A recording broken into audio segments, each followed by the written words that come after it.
Jeremias, capítulo 1. Na semana passada, nós expusemos o texto, tendo como contexto os versículos de 1 a 4 e expusemos o versículo 5. Hoje leremos a partir do versículo 6, assim diz a palavra do Senhor. Vamos ler a partir do 4, para a gente entender melhor. A mim me veio, pois, a palavra do Senhor, dizendo: antes que eu te formasse no ventre materno, eu te conheci. E antes que saístes da madre, te consagrei e te constituí profeta às nações. Então lhe disse eu: ah, Senhor Deus, eis que não sei falar, porque não passo de uma criança. Mas o Senhor me disse: não digas não passo de uma criança, porque a todos a quem eu te enviar irás, e tudo quanto eu te mandar falarás. Não temas diante deles, porque eu sou contigo para te livrar, diz o Senhor.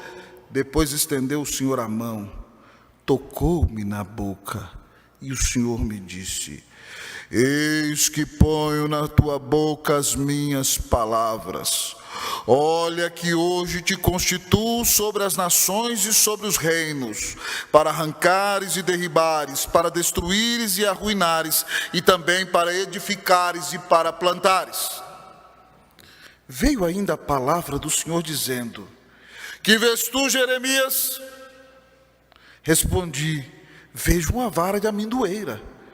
Disse-me o Senhor: viste bem, porque eu velo sobre a minha palavra para a cumprir.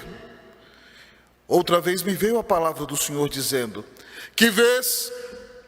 Eu respondi: vejo uma panela ao fogo, cuja boca se inclina do norte. Disse-me o Senhor: do norte se derramará o mal sobre todos os habitantes da terra.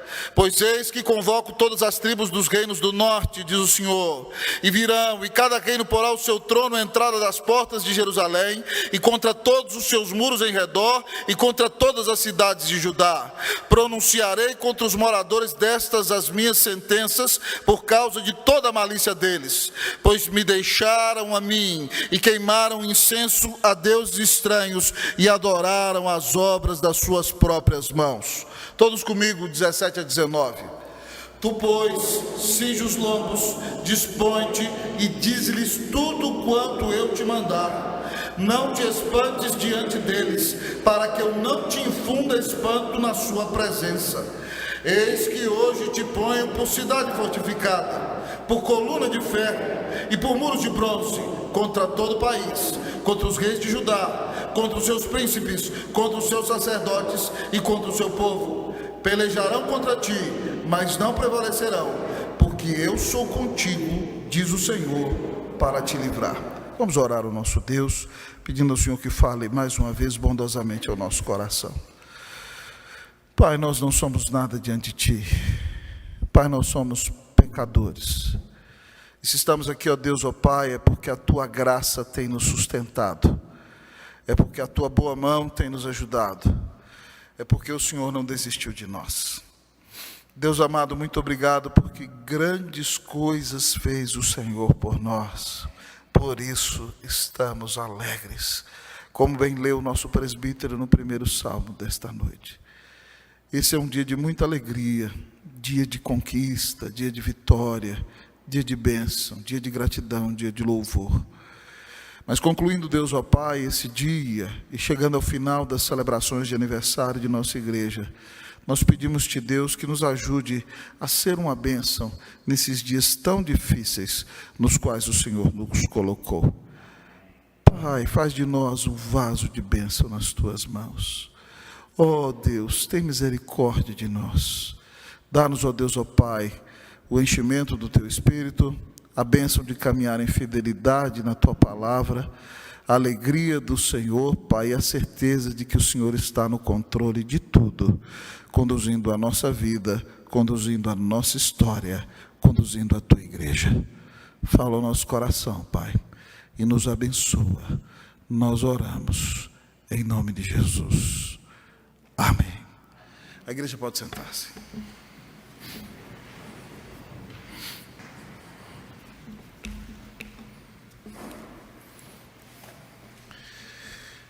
Que dias difíceis nós temos enfrentado.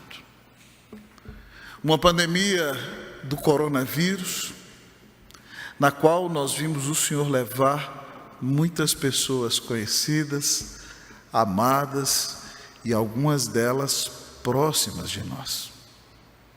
Dias de muita luta, em que o mundo se levanta contra a igreja e os valores contrários à palavra de Deus tentam se estabelecer não somente no seio da nação, mas em todo o mundo. Cada vez mais a sociedade ocidental se torna secularizada e se afasta do nosso Senhor. Dias nos quais nós encontramos o país polarizado e muitas vezes irmãos em Cristo Jesus, até membros de uma mesma família, que deixaram de se falar por ideologias que deveriam estar em último lugar, e a palavra de Deus sim deveria estar em primeiro lugar na nossa vida. Que dias difíceis nós enfrentamos. Quando andamos pela nossa cidade, nós que passamos próximos a esse minhocão, nós vemos como se tem multiplicado o número de mendigos na cidade de São Paulo. Mais de 60 mil negócios no ano passado, por efeito da pandemia, fecharam as suas portas na nossa cidade. Muitas pessoas perderam sua moradia, perderam sua casa, perderam seu trabalho.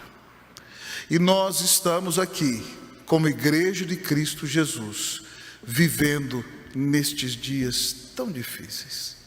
E a pergunta que nós temos que nos fazer é a seguinte: como ser uma bênção em dias difíceis?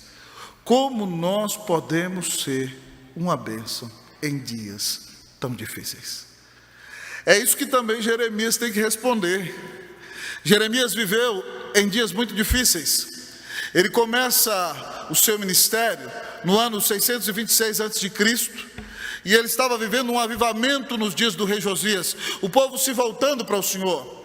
Mas depois que Josias morre, há uma deterioração terrível da moral do povo de Deus, e o povo que aparentemente estava se voltando para o Senhor se volta para a idolatria, e não quer saber de ouvir o profeta que prega com fidelidade a palavra de Deus, mas quer ouvir mensagens que somente alegram o seu coração, e que não lhes confrontam em seu pecado, e que lhes nega a disciplina do Senhor que virá. Jeremias vai enfrentar momentos muito difíceis, meus amados amigos e irmãos. Ele vai ser zombado pelos seus amigos. Algumas pessoas da sua própria cidade se reuniram para tramar a sua morte, porque ele pregava mensagens duras. Um dia, quando ele profetiza que Deus vai mandar o povo para o exílio, um profeta que profetiza o contrário bate na face dele, dizendo: de onde se me saiu o Espírito do Senhor para chegar até você? Em outra ocasião, o superintendente da casa de Deus, que se chamava Pazur, cujo nome significa deleite, alegria, quando Jeremias profetiza a destruição do templo, ele se levanta contra Jeremias, o agride e o amarra num tronco, e deixa Jeremias dormindo ao relento, amarrado no tronco uma noite. E quando Pazur vai soltá-lo, Deus diz a Pazur que ele não vai se chamar mais deleite, ele vai se chamar terror por todos os lados, porque ele vai ser perseguido. Em outra ocasião, Jeremias é colocado na cadeia. Em outra, ele é jogado para morrer no fundo de um poço. Ele vive dias muito difíceis. Ele vê o exílio chegando e depois é levado ao Egito contra a sua própria vontade. Mas ainda assim, em 40 anos de ministério, ele foi uma grande bênção nas mãos do Senhor. E com ele nós vamos aprender essa noite como ser uma bênção em tempos difíceis. E em primeiro lugar, o texto da palavra de Deus nos diz: confie no poder do Senhor. Como ser uma bênção em tempos difíceis? Confie no poder do Senhor. Semana passada eu preguei no versículo 5, texto no qual o Senhor o chama. Vejamos como ele reage aqui, amados irmãos, a partir do versículo de número 6. A reação do profeta é a seguinte: então lhe disse eu: ah, Senhor Deus, eis que não sei falar, porque não passo de uma criança. Jeremias tem provavelmente entre 19 e 20 anos. Você se lembra que ele é filho de sacerdote, e ele só começaria a exercer o seu ministério 10 ou 11 anos depois, quando tivesse 30 anos de idade. Ele se considera muito menino para cumprir esse chamado. Ele está dizendo para o Senhor que ele é incapaz. Senhor Deus, eu não sei falar, não passo de uma criança. Mas o Senhor diz a ele: Jeremias, confie no meu poder. O Senhor diz a ele: não digas, não passo de uma criança, porque a todos a quem eu te enviar irás, e tudo o que eu mandar falarás. Quem está mandando é o soberano Deus, e Jeremias tem que confiar no poder do Deus que o chamou. Mas o Senhor diz mais a ele. O Senhor diz: não temas diante deles, porque eu sou contigo para te livrar, diz o Senhor. Não tenha medo das pessoas que vão te perseguir, Jeremias. Eu sou contigo. Essa expressão, eu sou, é o mesmo nome com o qual Deus se revela a Moisés. É o nome Yahvé. Eu sou significa que Deus é o Deus autoexistente, que Deus é o Deus eterno, que Deus é o Deus infinito, que Deus é o Deus imutável, que Deus é o Deus Yahvé, que libertou o seu povo da escravidão no Egito. Jeremias, confia em mim. Eu sou o Deus Todo-Poderoso, eu sou o seu Salvador, e eu estou com você. Louvado seja o Senhor, eu te dou o livramento. Depois de dizer tudo isso, então imagine, Jeremias está ali, ouviu essa palavra do Senhor, e ele vê a mão do Senhor chegando e tocando os lábios dele. E ao tocar os lábios dele, o Senhor diz o seguinte: eis que ponho na tua boca as minhas palavras. Jeremias não vai pregar uma mensagem que ele inventou. Jeremias não vai pregar de motu próprio. Jeremias não vai usar a eloquência humana para agradar auditórios humanos.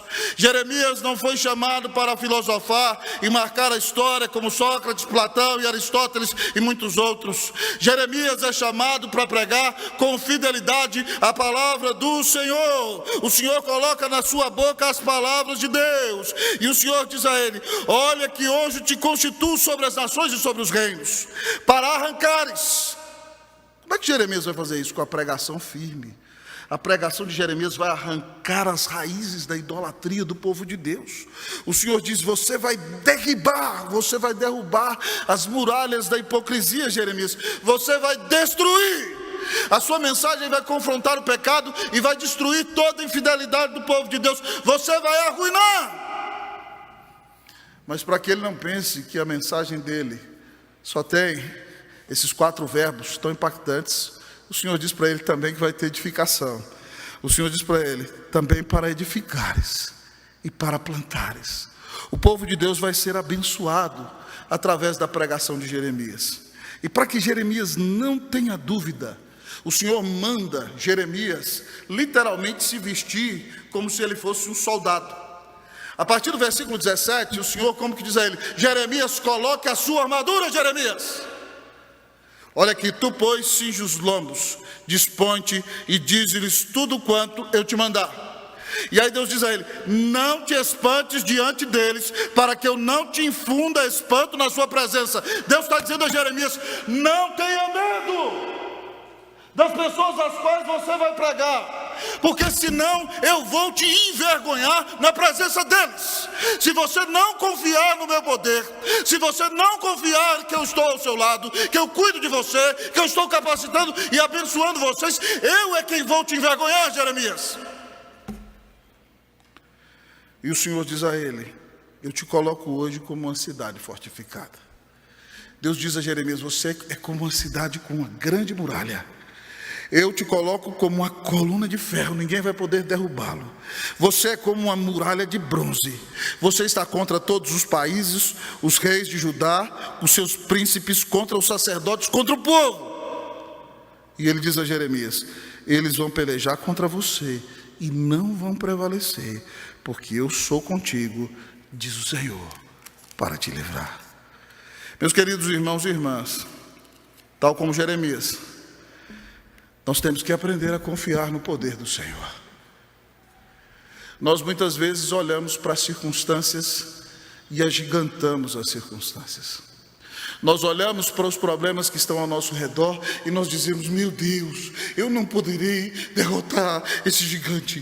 Deus, nós não poderemos vencer essas lutas e essas adversidades. E o Senhor disse a ele: não digas que não passo de uma criança. Você vai onde eu mandar, vai falar com quem eu mandar. Quem coloca a palavra na tua boca sou eu. Você vai arrancar, vai derribar, vai destruir, vai edificar e vai plantar. Você vai se vestir com armadura e você vai se colocar contra o povo que está em pecado, e eles vão se levantar contra você e vão perder, porque eu estou contigo, eu sou contigo. Confie no poder do Senhor. Você faz o que faz confiado no poder de quem, meu irmão? Você confia na sua habilidade? Você confia na sua própria capacidade? Você confia no seu nível de contatos? Tudo isso não é nada se você não confia no poder de Deus. Nós só vamos ser uma bênção num tempo de crise tão grande como esse, porque quem está conosco é o Senhor. Porque quem conduz a nossa vida é o Senhor. Porque quem abençoa a sua igreja é o Senhor. Porque quem sustenta a tua vida é o Senhor. Quem te dá a vitória é aquele que morreu na cruz para te salvar. Portanto, confie no poder do Senhor. Você se lembra daquele dia em que Deus chama Moisés? Há todo um debate no capítulo 3 e 4 de Êxodo que é muito grande. Moisés tenta inventar inúmeras desculpas, mas chegando quase ao final da sua argumentação, lá em Êxodo 4:10, ele diz assim para Deus: ah, Deus, eu nunca fui eloquente, eu não sei falar, Deus, eu sou pesado de língua. Moisés provavelmente era gago. Ele talvez falou assim: eu sou pesado de língua. E Deus vira para ele e fala: Moisés, quem fez a boca do homem?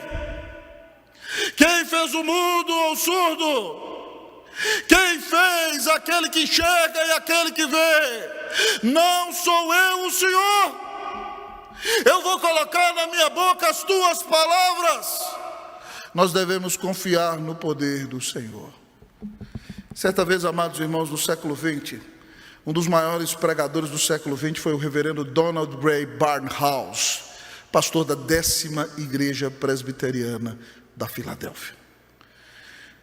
Certa vez nasceu uma criancinha no rebanho do pastor e ele estava aconselhando. E de repente então, o doutor disse aos pais que aquela criança tinha um retardo mental. E que aquela criança não ia falar, não ia se relacionar. E é como se ela não tivesse interação nenhuma. E os pais ligaram desesperados para o gabinete pastoral. E o reverendo Donald Barnhouse se dirigiu para o hospital, orando ao Senhor: Senhor, me dá uma palavra para falar com estes pais. E chegando lá, ele leu Êxodo 4:10, que disse: quem fez o mudo ou o surdo, o que enxerga e o que não vê? Não fui eu, o Senhor. E ele disse: quem deu esse filhinho para vocês foi o Senhor. E quem vai capacitar vocês para criar esse filho, se deleitar nele e abençoá-lo, é o Senhor. Nós não fazemos a obra de Deus na igreja com base no nosso próprio poder, meus irmãos e minhas irmãs. Nós não fazemos na força do nosso braço. Nós confiamos que o Evangelho é o poder de Deus para a salvação de todo aquele que crê. E nós cremos sinceramente que recebemos poder porque veio sobre nós o Espírito Santo. E por isso nós somos testemunhas. E é por isso que nessa igreja nós oramos. Nós oramos porque nós confiamos no poder de Deus. Como diziam nossos antigos pastores, pouca oração, pouco poder. Nenhuma oração, nenhum poder. Muita oração, muito poder. Nós oramos porque cremos que batalhas espirituais só podem ser vencidas com armas espirituais. Que Deus tire toda a timidez do seu coração. Que Deus tire todo o medo da sua vida. Que Deus te livre dessa ansiedade maldita. Que você não duvide do poder do seu Deus, mas que você confie que Deus tem todo o poder para realizar tudo aquilo que Ele quiser, na hora que Ele quiser, para a glória dEle. Confie no poder do Senhor. Quando você confia no poder do Senhor, você sabe que Ele vai usar gente pequenininha como você, porque Ele gosta de usar as coisas loucas do mundo para envergonhar as sábias. E quando Ele usa gente pequenininha como eu e você, Ele é mais glorificado, porque quando grandes coisas acontecerem, não vai ser por nós mesmos ou por nossa própria capacidade, foi só pelo poder do Senhor. Como ser uma bênção em tempos difíceis? Confie no poder do Senhor. Você confia no poder do Senhor? Que te converteu, que cuida de você e que tem derramado bênção sobre a sua vida. Confie no poder do Senhor. Só assim você vai ser uma bênção em tempos difíceis. Mas talvez você me pergunte nesta noite: pastor, como ser uma bênção em tempos difíceis? Em primeiro lugar, o texto diz: confie no poder do Senhor. Mas em segundo lugar, o texto diz: confie na fidelidade do Senhor. Como ser uma bênção em tempos difíceis? Eu vou perguntar, você vai responder: confie na fidelidade do Senhor, tá bom? Igreja, como ser uma bênção em tempos difíceis? Vamos lá? Confie na fidelidade do Senhor. Vamos ler aqui versículo de número 11 e 12. Vamos ler juntos versículos 11 e 12? O que diz o texto? Veio ainda a palavra do Senhor dizendo: que vês tu, Jeremias? Respondi: vejo uma vara de amendoeira. Disse-me o Senhor: viste bem, porque eu velo sobre a minha palavra para a cumprir. Pastor, o que quer dizer um versículo desse? Uma vara? Se você falasse comigo quando eu era uma criança, lá no interior de Minas Gerais, e falasse assim: Deus revelou que aqui tem uma vara de amendoeira, eu ia sair correndo. Porque vez por outra, quando desobedecia, a mamãe deixava uma varinha em cima da geladeira e falava: essa aqui está para o dia que você quiser responder. E de repente você ficava meio nervosinho, porque o pecado é de todo mundo. A mãe pegava a varinha e na perna, doía. Eu falava: Deus, o Senhor vai dar umas varadas em nós? É isso que o texto está dizendo aqui. Não, meu irmão. O que acontece aqui é o seguinte: quando há inverno em Israel, todas as árvores veem suas folhas caírem, e a força da vida da árvore fica no caule, e parece que a árvore morreu. Mas antes mesmo do inverno ir embora, há uma primeira árvore que começa a florescer, e essa árvore é a amendoeira. Ainda quando há neve naquela região, você vê a amendoeira começar a brotar as suas flores, e é um sinal de que o Deus fiel não vai deixar o inverno durar para sempre, que o frio não durará para sempre, que a morte não reinará para sempre, mas Deus é fiel para cumprir a sua palavra. E no meio do gelo, da frieza, da dor dessa existência, Deus ainda vai suscitar nova vida pelo poder da sua palavra. Quando a amendoeira floresce, é um sinal de que o inverno não vai nos matar, mas Deus vai nos dar a bênção de uma nova primavera. E depois então, quando chega a primavera, a amendoeira está verde e ela floresce, dando seu precioso fruto da amêndoa que alimentava todos os peregrinos daquela região, e que até nos dias de hoje está naquele chocolate amendoado que você gosta de comer, tão delicioso, dando glória a Deus.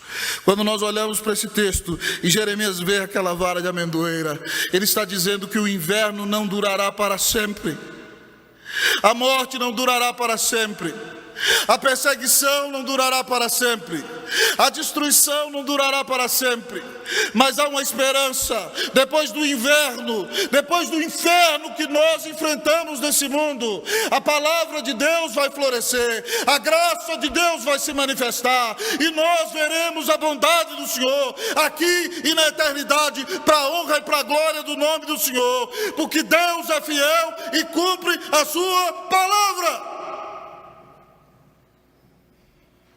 Disse-me o Senhor: viste bem, porque eu velo sobre a minha palavra para a cumprir. Louvado seja Deus. Irmãos, hoje nós tivemos uma manhã maravilhosa. Para quem aqui não esteve, às 10h30 nós começamos a inauguração deste edifício, que é o nosso estacionamento da Igreja Presbiteriana Unida de São Paulo. Contamos com a presença do presidente do Supremo Concílio, do presidente da Junta Patrimonial, Econômica e Financeira da Igreja Presbiteriana do Brasil.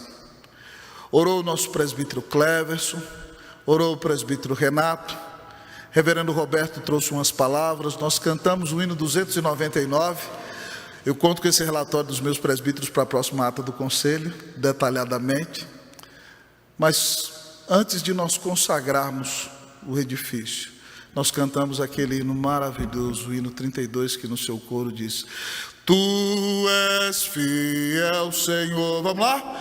Tu és fiel, Senhor, dia após dia, com bênção sem fim.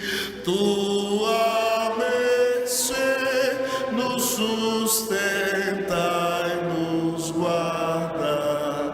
Tu és fiel, Senhor, fiel assim. No dia que forem contar a história, vão dizer que no dia em que nós inauguramos esse edifício, nós louvamos ao nosso Deus pela sua fidelidade. Louvado seja o nome do Senhor. Preste atenção, todas as promessas que Deus disse a teu respeito, Ele vai cumprir. Ele disse para você: eu nunca te deixarei, jamais te abandonarei. Ele disse que se pelo vale tu passares, junto a ti eu estarei.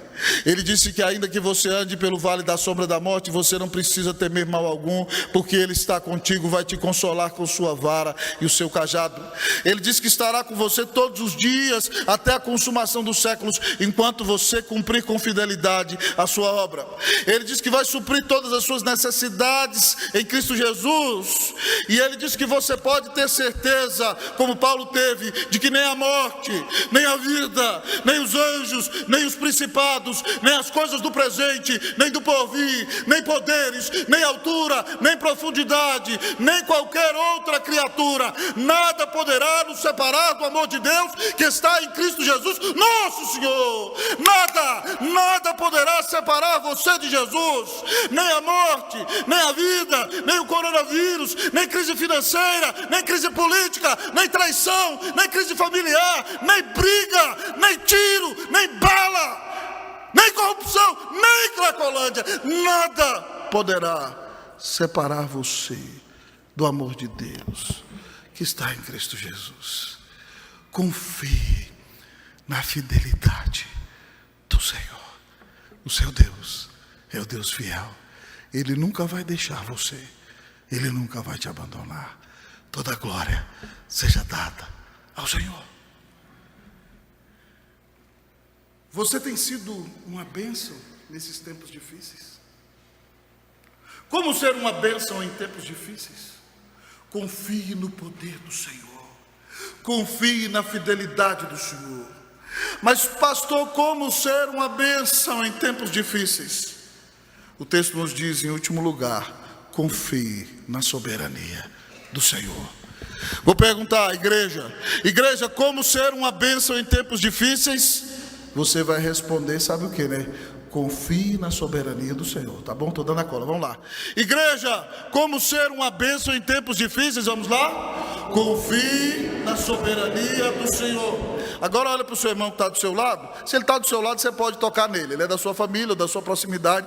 Fala para ele: ei, fala aí, ei, boa noite, acorda. Fala para ele: confie na soberania do Senhor. Agora para o irmão do outro lado, vamos lá. Fala: ei, está acordado? Confie na soberania do Senhor.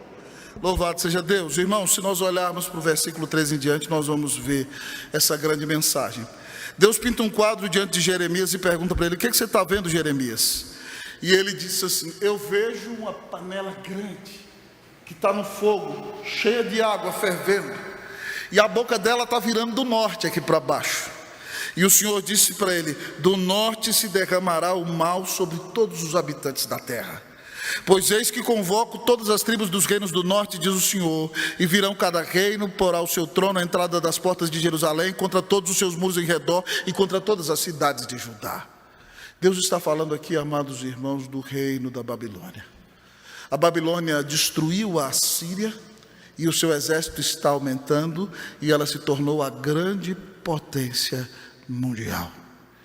E agora toda aquela região do Oriente Médio está tremendo de medo, porque a Babilônia está marchando contra aquela região. E alguns do povo de Deus estão dizendo assim: não, o mal não vai entrar em Israel de jeito nenhum, nós somos o povo de Deus, como é que isso vai acontecer conosco? E o Senhor está dizendo que Ele é quem suscita a Babilônia. Ele diz no versículo 15: eu sou quem convoco todos os reinos do norte, e eles vão lutar contra o meu povo. E ele diz mais no versículo 16: pronunciarei contra os moradores destas as minhas sentenças, por causa de toda a malícia deles, pois me deixaram a mim, queimaram incensos a deuses estranhos, e adoraram as obras das suas próprias mãos. Deus está dizendo, amado amigo e irmão, que Ele é soberano. Ah, querido amigo e irmão, para nós que sabemos que Deus é soberano, há uma tranquilidade, mas também há uma grande dificuldade, porque nós sabemos que todas as tragédias que nós enfrentamos estão dentro da vontade soberana do Senhor. Para aquele que é fraco na sua teologia e acha que Deus muda, ou que Deus não sabe bem o que vai acontecer, Deus depende da atuação do homem. Tem alguns malucos que andaram falando isso do Brasil algum tempo atrás, e infelizmente ainda tem gente que ouve eles falando besteira na mídia, dizendo que Deus não era soberano, que Deus construiu o futuro junto com a gente, e continuam falando tolice quando dizem que a Bíblia precisa ser atualizada, os mesmos falando as mesmas besteiras de sempre. Eles querem tentar explicar o desespero do seu coração quando Deus permite que tragédias aconteçam. Mas, meus queridos amigos e irmãos, não há nada que aconteça nesse mundo fora da vontade soberana do nosso Senhor. A Bíblia diz que, um versículo que me consola, que todos os fios de cabelo da nossa cabeça estão contados. Então, se caiu, fala aleluia, Jesus. Caiu porque o Senhor quis, eu queria ser cabeludo, mas na eternidade o Senhor decretou que eu seria careca. Glória a Deus por isso, louvado seja o Senhor. Hein? Nenhum fio de cabelo cai da minha cabeça sem a permissão do Senhor. Nada, absolutamente nada acontece fora da vontade de Deus para mim. Quando tudo dá certo na nossa perspectiva, isso é maravilhoso. Você fala: Deus está do meu lado, aleluia. Mas no dia que você bate o carro, foi Deus soberanamente que quis. No dia que seu carro pega fogo, alguns anos meu carro pegou fogo no centro de São Paulo, Deus soberanamente permitiu. No dia em que alguém que você ama morre, Deus soberanamente permitiu. No dia em que uma pandemia do coronavírus ataca o mundo inteiro, Deus soberanamente quis assim. Deus está dizendo que vai suscitar a Babilônia para corrigir, para castigar a maldade do pecado do seu povo, que traiu o Senhor, que idolatrou, que adulterou contra o próprio Deus. E Deus manda uma pandemia do coronavírus para prostrar a soberba da humanidade. No auge da pandemia, você ouviu todos os ateus, caladinhos. Nenhum deles fez manifestação de ateísmo. Desesperados com medo da morte. Porque se morrem uma vez, vão enfrentar o tribunal de Deus, e lá no íntimo eles sabem disso. Nós que cremos na soberania de Deus sofremos, mas nós sabemos que esse Deus soberano que nos trouxe para o meio dessa tempestade nos ama e deu seu Filho na cruz para nos salvar. Então a nossa luta, a nossa dor, a nossa tragédia está dentro da vontade soberana de Deus para nós, e Ele nos ama. Nós não entendemos às vezes, como dizia William Cowper, citado por John Piper, a providência de Deus que às vezes parece para nós um tanto quanto carrancuda. Mas Deus promete na sua palavra que todas as coisas cooperarão para o bem daqueles que amam a Deus, daqueles que são chamados segundo o seu propósito. Toda a tragédia que você enfrentou, de uma maneira ou de outra, tem o objetivo, querido amigo e irmão, de aproximar você de Deus. Eu conheço pessoas, amados amigos e irmãos, que tiveram que passar por um adultério no casamento, para haver um quebrantamento dentro do lar, para que o cônjuge se arrependesse e fosse convertido ao Senhor. Ninguém quer, amado amigo e irmão, ser traído, ou na linguagem popular, levar um par de chifres na testa. Ninguém quer isso. Mas Deus usou aquela tragédia para que aquela família fosse restaurada e alguém viesse a Cristo Jesus. Então, meu querido amigo e irmão, talvez você não está entendendo nada nesse momento, mas o Deus soberano que mandou o Filho dele morrer numa cruz para pagar os seus pecados é o Deus que está permitindo que você enfrente tudo isso. E Ele diz que Ele te ama e nunca vai te deixar e jamais vai te abandonar. Citando novamente Romanos 8,32, aquele que não poupou o seu próprio Filho, antes por todos nós o entregou, porventura não nos dará graciosamente com Ele todas as coisas? Lembremos-nos do sábio Jó. Num só dia, deixou de ser o homem mais rico da humanidade para ser o homem mais pobre da humanidade. E se não bastasse perder toda a sua riqueza num só dia, todos os seus funcionários e seus mais de 11.500 animais, aquele homem vê falecer no mesmo dia seus 10 filhos. E a Bíblia nos diz que ele sofreu, ele rasgou as suas vestes, ele rapou a sua cabeça, ele lançou-se em terra, ele adorou, ele disse: nu saí do ventre da minha mãe, nu para lá voltarei, o Senhor o deu, o Senhor o tomou, bendito seja o nome do Senhor. E depois então Deus zomba da cara de Satanás, falou: te falei, rapaz, que Jó meu servo era homem íntegro, reto, temente a Deus e que se desviava do mal. Você me disse que ele servia só porque ele era abençoado, ele perdeu tudo e continua fiel. Eu te disse. Satanás apelou: então tá bom, vamos aumentar a aposta aqui. O senhor encosta na carne dele, vamos ver se ele continua crente. E Satanás, Deus falou: vai lá, pode ir, só não tira a vida dele, mas pode feri-lo. Deus, na sua soberania, permitiu que Satanás ferisse a Jó. E a Bíblia nos diz que Jó agora tem feridas da coroinha da cabeça até a ponta do dedão do pé. Jó se torna um câncer vivo, tem que se raspar com telhas, sentado na cinza. A mulher diz para ele: amaldiçoa a Deus e morre. O que ele diz para ela? Você é uma doida. Temos recebido o bem de Deus e não vamos receber também o mal? Em tudo isso, Jó não pecou, nem atribuiu a Deus falta alguma. Meu irmão, ser crente quando tudo está fácil é tranquilo, mas é na hora da dificuldade que a sua fé é provada. Na hora da dificuldade que você conhece a sua verdadeira teologia. Eu conheço muitas pessoas que se dizem teólogos, mas na hora do desespero elas fogem. É nessa hora que você conhece quem crê na verdade e quem confia no Senhor. Porque ainda que sofra, essa pessoa sabe que Deus é soberano e Ele conduz a nossa vida. E tudo que vier a acontecer conosco vai acontecer conforme a sua soberana vontade.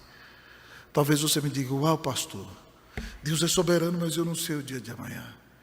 Se você crê que Ele é soberano e bom, e que Ele deu o Filho dele para morrer na cruz do Calvário por você, você não precisa se desesperar. Você pode deitar tranquilo, porque você sabe que o Deus que te ama está no controle de tudo.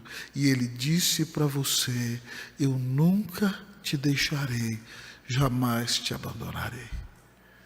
Então, se você, como povo de Jeremias e como o próprio Jeremias, vive dias difíceis, entenda que o seu Deus está no trono, que todos os seus decretos vão se cumprir, que Ele não vai abandonar você e que Ele cuida de você mesmo no meio da tempestade. Como diz aquela canção tão preciosa que nós gostamos de cantar aqui, né? Ele continua sendo bom, Ele continua sendo Deus, Ele continua sendo bom, Ele continua sendo Deus. Cante comigo esse refrão. Ele continua sendo bom, Ele continua sendo Deus, Ele continua sendo bom, Ele continua. Como disse o reverendo Abraham Kuyper, não existe sequer 1 centímetro no universo acerca do qual Jesus Cristo não possa dizer, é meu, o seu Senhor é o dono de tudo. Preste atenção. Perguntaram para Lutero se ele tinha medo do diabo. Lutero disse, medo do diabo?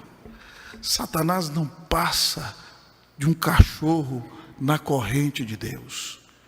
Então, quando Deus diz para Satanás, Rex, pega, ele sai, latindo furioso. Mas quando o Senhor diz, vai deitar, ele cai. Deus está no controle de tudo. Nada acontece com você sem a permissão do Senhor. E Ele te ama, Ele cuida da sua vida. Confie nele, descanse nele. Só assim você vai poder ser uma grande bênção em tempos difíceis. Pastor, como ser uma bênção em tempos difíceis?